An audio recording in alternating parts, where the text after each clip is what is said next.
Bread Run is a ministry that happens on Saturday mornings where individuals, families get to go down, pick up bread and baked goods, and then they travel around to different homeless shelters and soup kitchens around the city of Rochester, giving bread and baked goods to help some of those folks out so they don't have to run out and buy those things on the weekend. People seem to really appreciate that too.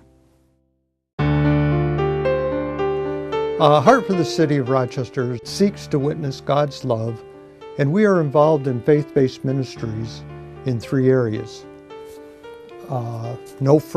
We seek to further the opportunities of youth and their families, impoverished youth and their families in the city.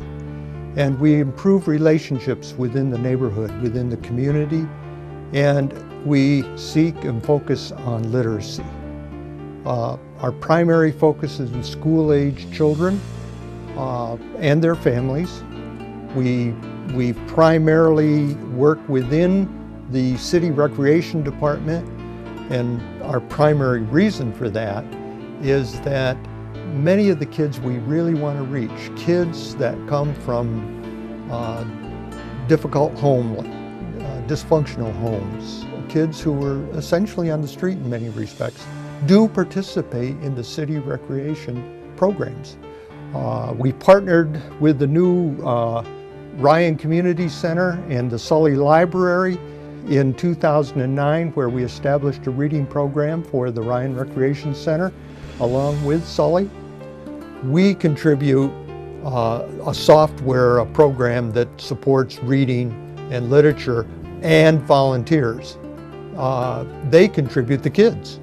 They have the programs with the kids coming in, and same thing happened there, that the program itself became a foundation stone for parallel ministries in that area. We're currently involved in a couple of emerging ministries right now. One is the School 33 Volunteer Corps, where at the present time we have about 20 or so people who are volunteering to help in the pre-K through 3rd grade level and help the teachers in those classes. We do ask for commitment. If someone comes and wants to work in one of the ministries, we ask that that be a commitment. We're there because God wants us there. And what we're really trying to do is, in practical ways, be the church for the people that are there, particularly for these kids. And the only way we can do that is to witness of the love God has for us through His Son, Jesus. Speak is a ministry that was started by Gina Cruz, and the acronym stands for Spiritual, Prophetic, Edification, Advancing the Kingdom Ministries. This is a dance and flags ministry that have kids or children from ages 8 to 19 coming in from any part of the Monroe County area, and they travel through different churches and perform using their flags, and they dance as worshiping for God. In the rehearsal time and the training time, when they do train, basically they're teaching the young people to what the flags mean, because the flags represent something in the Bible. And the colors of the flags represent different things in the Bible. So they're teaching them not only that part, but also biblical information as well. And then they also teach them the performance parts, where they're actually learning how to dance with the flags, how to maneuver with them and stuff like that, and how to use their dance as a worship tool for God. Approximately every other Saturday, we have a program called the Saturday Sunshine Program. We have a lot of wonderful volunteers, and right now the ages go from 6 to 16. We try to give the kids opportunities that they wouldn't otherwise have. Like, we take them to places like Taconic Falls and Grimes Glen, to the zoo. We even visit a farm out in Rushville, and the Weaver family is so hospitable. They cook up a great dinner for all the kids, and the kids get to do a paddle boat, hang out with the cows and the horses, and just have a great time out there. We try to supply the kids with an entertaining, edifying, and educational experience. And we try to grow relationships that hopefully will bring us closer to their families, so that if they have needs, that they would tell us and that we might be able to impact their lives in an even deeper way. Often we have Bible studies on the bus that are life impacting. They're just, realistic stories in the Bible that they can relate to in their everyday life. Project Urge sending me to CCDA emergence training was very valuable to me. First of all, I got the opportunity to meet a lot of people around the country who were using the CCDA concept of community development. Those people that I met were doing basically the same thing but doing something different. I got to go through Chicago and see the community that they had basically redeveloped, taking it from a highly drugged community, putting a medical center there, having a center for men in recovery, having a community church, to the fact that everybody in that community respected what they were doing. Minnow Ministry stands for Mothers in Need of Others. It's a ministry that I started 7 years ago for mothers and fathers in crisis situations. That we get calls from pastors and caseworkers in the city who represent those clients, and they let us know when they need things for their clients, and we put the word out for them and see if we can get those things donated to them.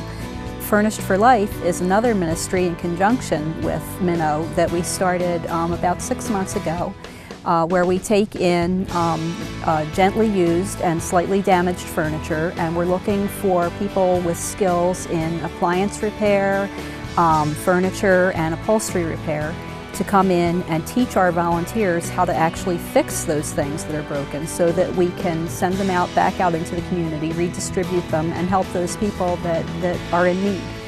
I actually was in a shelter, and I had called the Bethany House and asked them did they know where I could get furniture from. And she gave me Maria's number. I am one of the lucky ones that, because I didn't have a caseworker or anybody to refer me, and I called her and, I connected with her and told her what my needs were.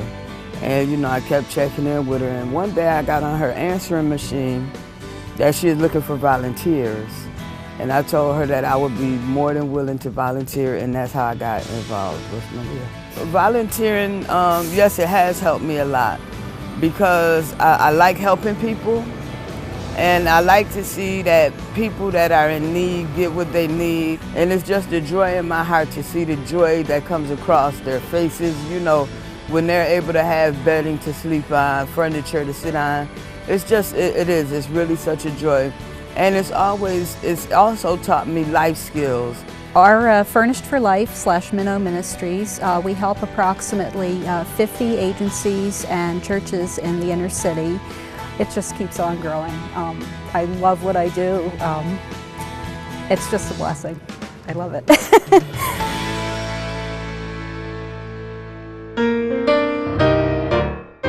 Each year we have what we call a concert of praise, and we encourage people from the different churches that are associated with Project Urge and the organizations and ministries to come together and worship together. And we have a broad range of musical styles. Sometimes we even have puppet shows. Sometimes we have spoken word, dance, and it just speaks to the diversity, and it's like a bouquet of flowers that's just presented to the Lord for that moment in time. Jacob's Ladder team is basically a group of people that are that provide labor. The materials come from the ministries that we're serving. They provide the materials, they provide the paint, the drywall compound and all that. Jacob's Ladder provides the tools and the labor. There's really no skill requirements. We have a few guys that know how to do some basic work, and really all we need is people that can actually do additional work with us. And it's a chance to use your skills and your time and your effort to minister to other people. My ministry is called Diversity as a Gem. And the mindset on creating this diversity program, it's like a workshop, it is a workshop, was to do diversity from a different angle, a different viewpoint, which will include not only what you have to deal with as being in an area where you are diverse and is not being acknowledged, but also things that you have control over as well, that you can assist yourself to be able to be successful in whatever your goals may be. The actual Diversity as a Gem is that program that was created, and it has specific accomplishments from each session, each night, things that we expect the goals we expect to meet for that particular night, and then we see if we met them at all. And then at the end, we just created a document that was like an action plan, pretty much, of what are you going to do from here on, to not duplicate what you have done in the past. One thing with diversity itself, which is why I did the program, it is a very unrewarding at times project to tackle. It is I don't know what to say, unrelenting to even do this project. What I would like is, definitely we need the prayer. We definitely need that. We also would need, because we want to go into the schools eventually. That is one of my goals, to get into the schools to deal with the kids and dealing with the diversity there. We need more people. We need people who are interested in learning about how this is different, because it is a weird subject, and not weird, but it's a tough subject, I should say. So I do need more people who are interested in just having the same passion, seeing the issues that we have with diversity, and is wanting to assist. And from that, we'll be able to build more and to reach more people that way. If we could, that's a starting point. For Project Urge, what I see as Project Urge is, when I talk about diversity as a gem, I'm actually seeing Project Urge actually doing it in an action piece. So I'm seeing it come alive, being that their Project Urge is crossing the barriers of more of an individual, utilizing individuals versus just different groups of people. They're utilizing everyone. And so for me, Project Urge is exemplifying what diversity as a gem is.